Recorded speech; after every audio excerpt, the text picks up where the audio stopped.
Hey y'all, welcome back to Key is King. Today we are getting into the latest review of the Real Housewives of Salt Lake City. We are at Season 5, Episode 14.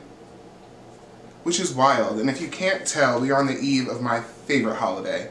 So, giving a little spirit, mostly because I wore this to work and nobody appreciated it virtually, so the YouTube gets it.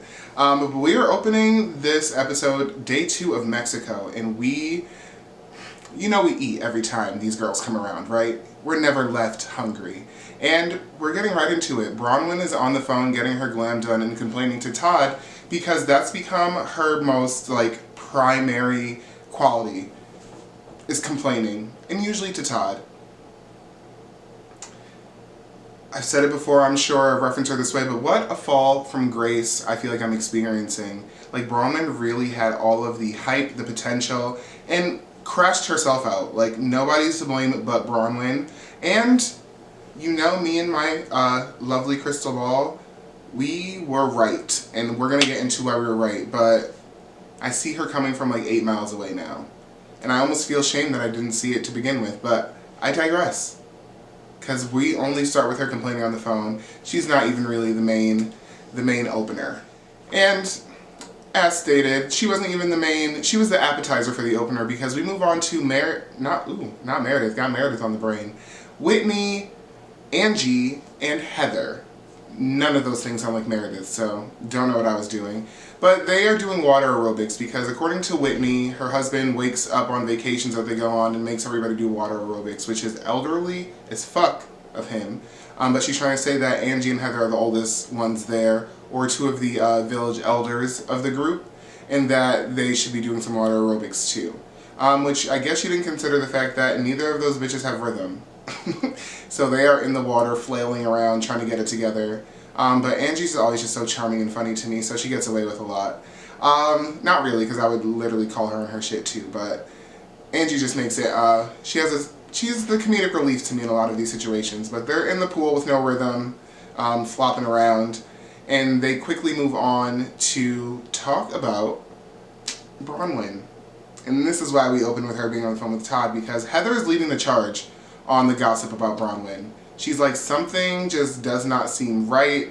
Her relationship with Todd seems off and just strange. So they're gossiping about Todd and Bronwyn's marriage and just the vibes that they're starting to get. Heather may be doing a little bit of projecting because, as we know, she had a failed marriage that really blew up her world. So sometimes you gotta watch people and their intentions or where the space they're coming from when talking about other people, especially talking shit about other people. But all signs are leading to Heather may have been onto something with Bronwyn, and I hate to say it, but it's starting to smell like slight vindication for Heather.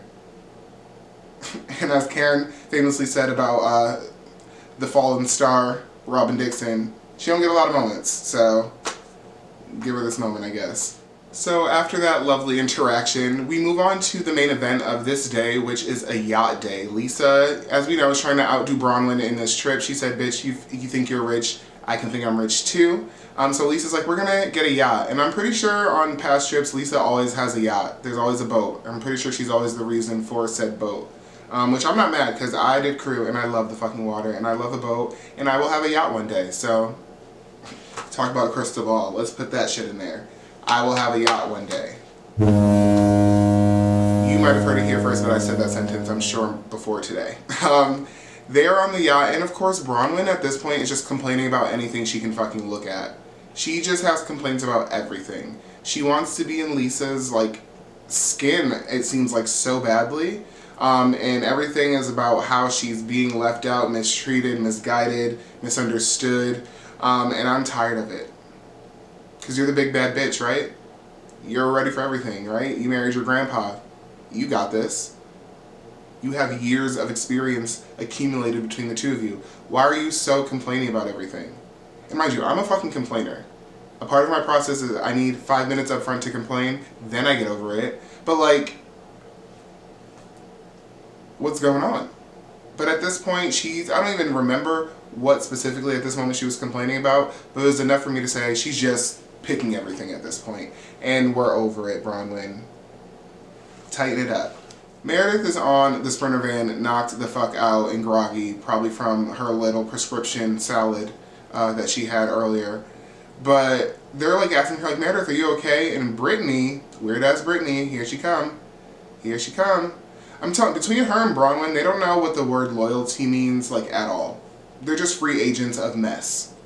But Brittany's like, Meredith, are you okay? And then she goes on in her confessional to say she overheard Meredith crying and vomiting the night before and has literally already told, who did she tell originally? I think Heather, maybe? And Heather went and ran and told that to everybody she could. So now it's going around the group that this has happened to Meredith. But she's like, no, I'm just sleepy. I didn't get much sleep. And Brittany's like, yeah, I wonder why you didn't get much sleep.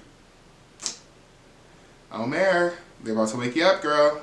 They're literally, they're about to wake you up. Also, we need to go on the record and say Meredith looks fucking cunty in her outfit. She looks good. She may be on every prescription drug known to the United States at a time, but the bitch looks good. She looks cunty as hell in her outfit. Now, she needed help walking in said outfit, so the functionality was not there, but the look was there. The look was there. The vibes aren't even there with Meredith sometimes, but every now and then, she be pulling a look. In the non-words of Leomi. Yes. Yes, Mare. Yes. And also, shout out to Angie for even going to help her, because everybody else left her on the cobblestones in her fucking stilettos, and Angie, who she just got into a fight with and has been, like, going back and forth and just got kicked out of her party by security, Angie was the one that went and helped her, and that's why Angie is that bitch. All you other women, take notes. Like, some of y'all are good in your own right, but this is why Angie is that girl.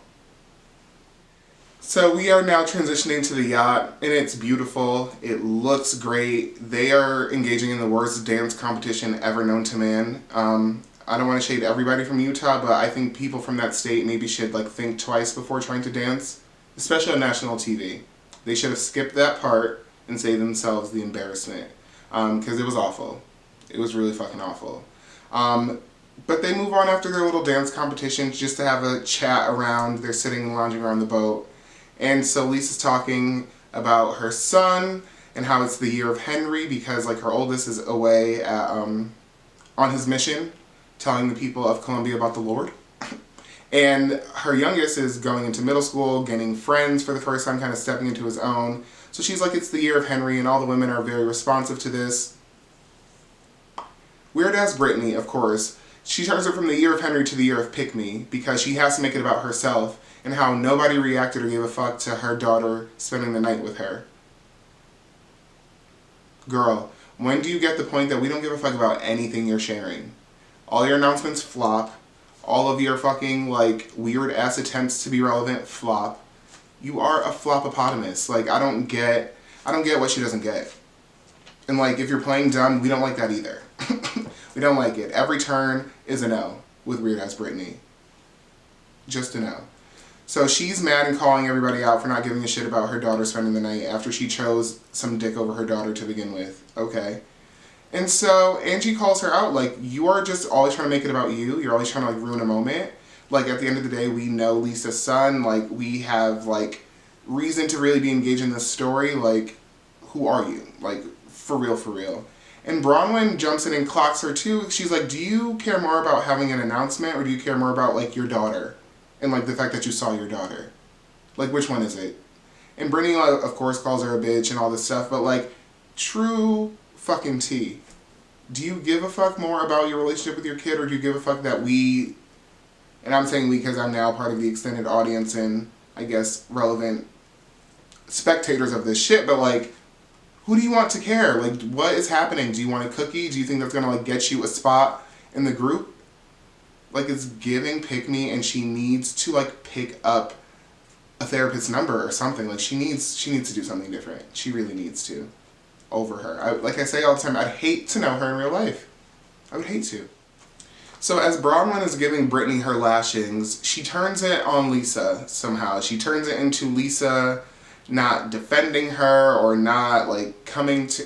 It's all roads lead back to Lisa for Bronwyn. Everything is a Lisa problem. So somehow she gets her targets off of Brittany and turns them to Lisa. And Lisa's like, You know, Lisa always stays with her mouth open, catching hella flies. It's just like, what? Me? No, I don't love that. So she's like, how did we get over here? But like, okay. And at this point, you're having me agree with Lisa. And now, mind you, y'all know I love Baby Gorgeous, but we all know that she's actually a piece of dookie in real life. But for this show, she's amazing. So,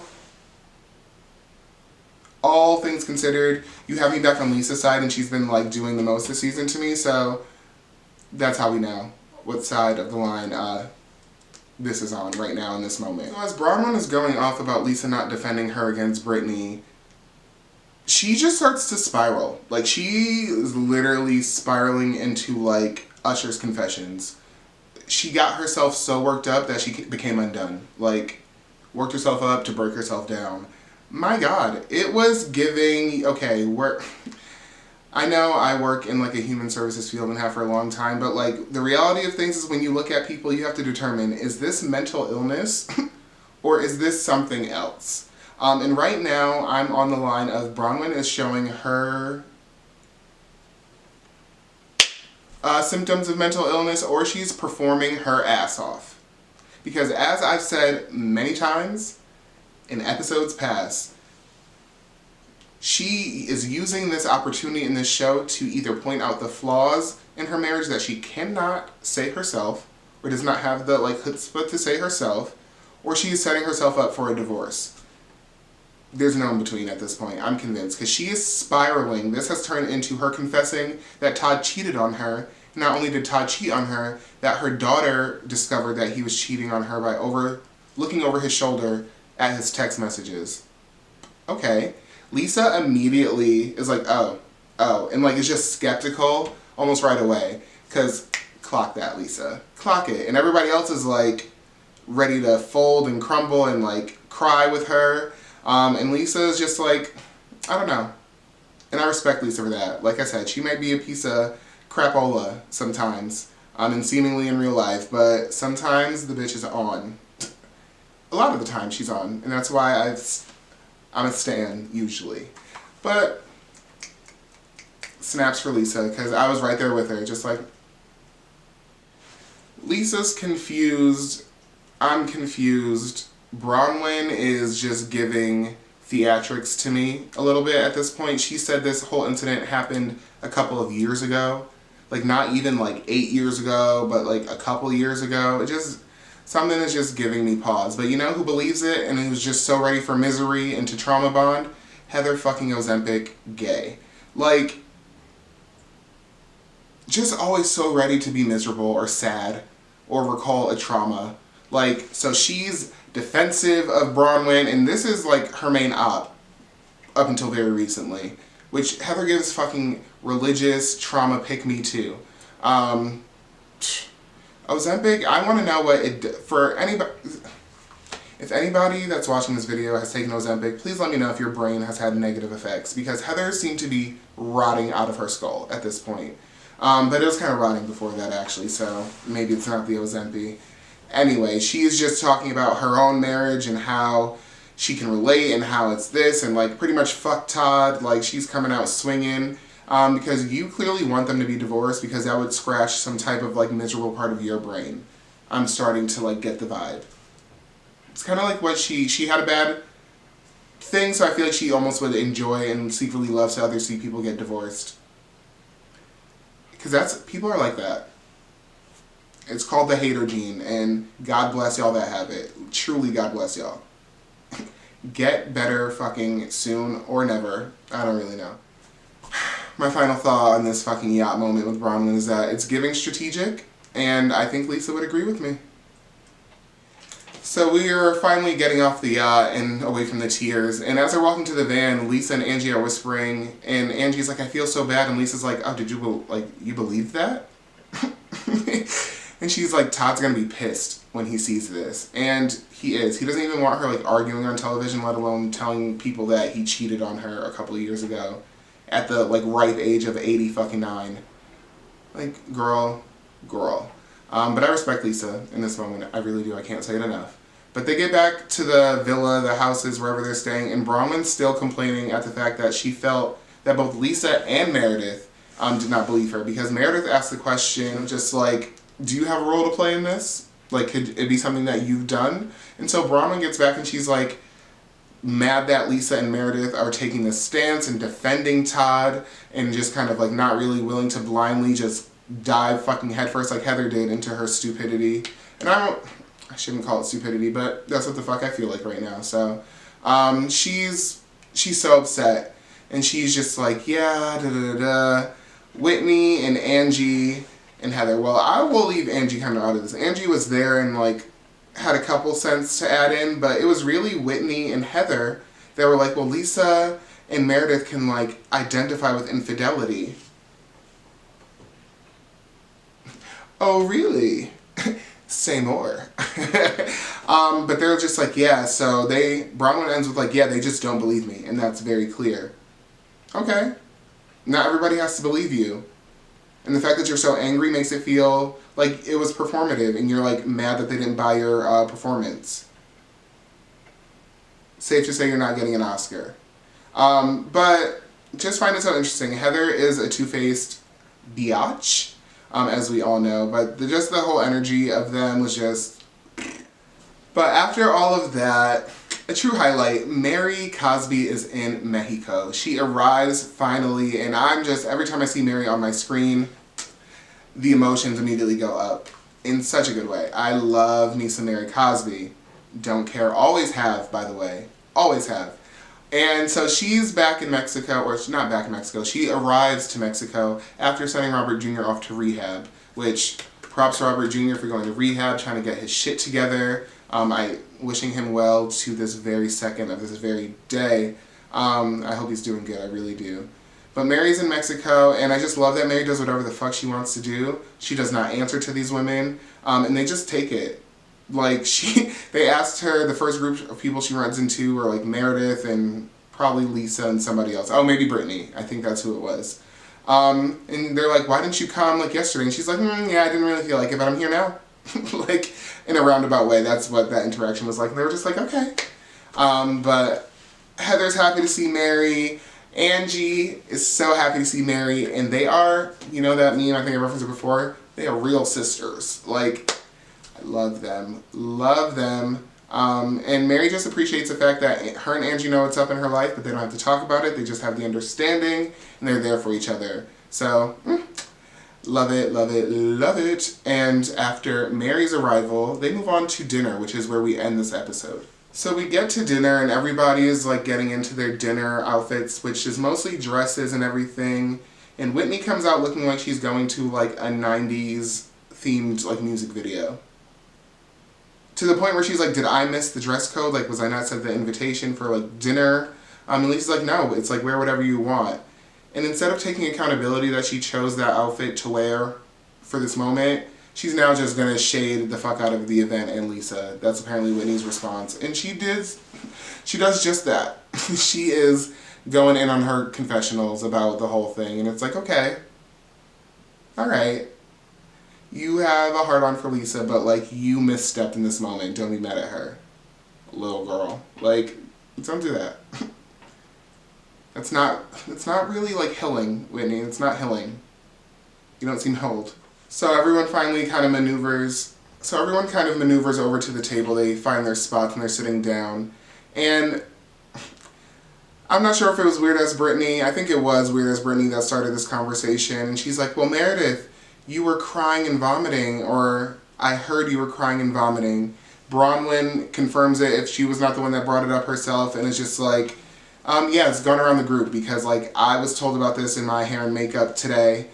So we follow the back, fucking the flashback. Cue the crickets. The flashback of the information going around the circle of friends, and so Meredith is like fucking angry. She's like pissed off. She's like the look, you know, Meredith be giving those dagger looks to people she like does not fuck with, and so she is giving Brittany a dagger look, and she's like, I was not vomiting, I was crying. And Meredith goes to claim that she was crying over the slut shaming that was happening. Now girl, the slut shaming that you've already moved past with Angie. That's what you were crying about in your room? That's what it was? Okay. Okay. And I'm purple. Yep. You didn't know? This purple. This isn't black. This is purple. I'm purple, Meredith. I'm purple and you were crying about slut shaming. Those are two truths. No lie. Like, girl, bye. And so she's claiming she's crying about slut shaming, which brings Angie to be like, are we not good? Are we okay? I thought we were okay. And now she has to rehash that shit because she lied. And for what? Was it a Seth problem? Was it a marriage problem? What was wrong, Meredith? Come on, Mayor. Was it your mayor? Like, come on, stop. Stop. So Lisa tries to jump in to, I guess, defend Meredith, or like, Lisa's be trying some stuff. So Angie was like, don't do that. Do not egg on a problem between me and Meredith. Like, I'm talking to Meredith. I'm asking her. She's okay. And that's that. Like, don't do that. Which, of course, turns Lisa to be mad at Angie. And now she's all mad at Angie and, like, giving her a couple, like, trying to give her some verbal lashings. And, of course, because, you know, this shit is contagious, these women's drama is worse than, like, chickenpox when it first hit the earth. Like, I promise you. Fucking, it transitions from Angie and Lisa now to Whitney and Lisa. And they're arguing, and Whitney's like, I did care about your feelings at one point, or I used to, and Whitney's like, see, like, Lisa's like, you never gave a fuck about my feelings, like, you're a lying bitch, like, da-da-da-da-da. And, of course, you know who has to get a lick in because Lisa's talking and breathing in her radius? Fucking Bronwyn. Now, Bronwyn is jumping in and sparring verbally with Lisa. And it's like, okay, the contagion is real, but, like, also, you're thirsty as fuck, Bronwyn. You're just looking for a problem. But, unfortunately for Lisa, unfortunately for fucking Lisa, Angie decides to chime in at this part as well and is like, we learned more about Bronwyn today than we've known about you ever, Lisa. Which fucking, talk about catching flies. Lisa cannot believe it. She's like turning her head. She's like covering her mouth. She's just like, she is distraught. She begins to have an emotional breakdown. Because for her, she's like, Angie, we were best friends for like years, and you feel like you just said that statement to me, and at that point, Lisa's had too much. She's going the fuck home. She's leaving her own dinner, and she's walking off crying, and that is how we ended the episode. My God. My Mormon God. This TV show is fucking amazing. You can't convince me otherwise. You can't sell me on anything else. I will be here until the end of times. And imagine when Jen Shah is released from prison and comes back to this shit. Baby, when I tell you, television will be made on those days. My God. My God. Salt Lake City, the place you have in my heart. And it's fresh in my mind while I'm about to intro or outro, there we go, out of this video that, I don't know if it was in the episode or the after show, but Meredith claims that she had talked to Brittany prior to this. Brittany brought this up and she had cleared up what was happening in her room, and Brittany still brought it up on camera. So Meredith is about to like pop a few Xan and like destroy her, and I can't wait. Can't wait. But that was that. That was the episode. Please do not forget to comment, like, and subscribe if you're liking what you're seeing and enjoying my content. And as always, I will see you soon for something else.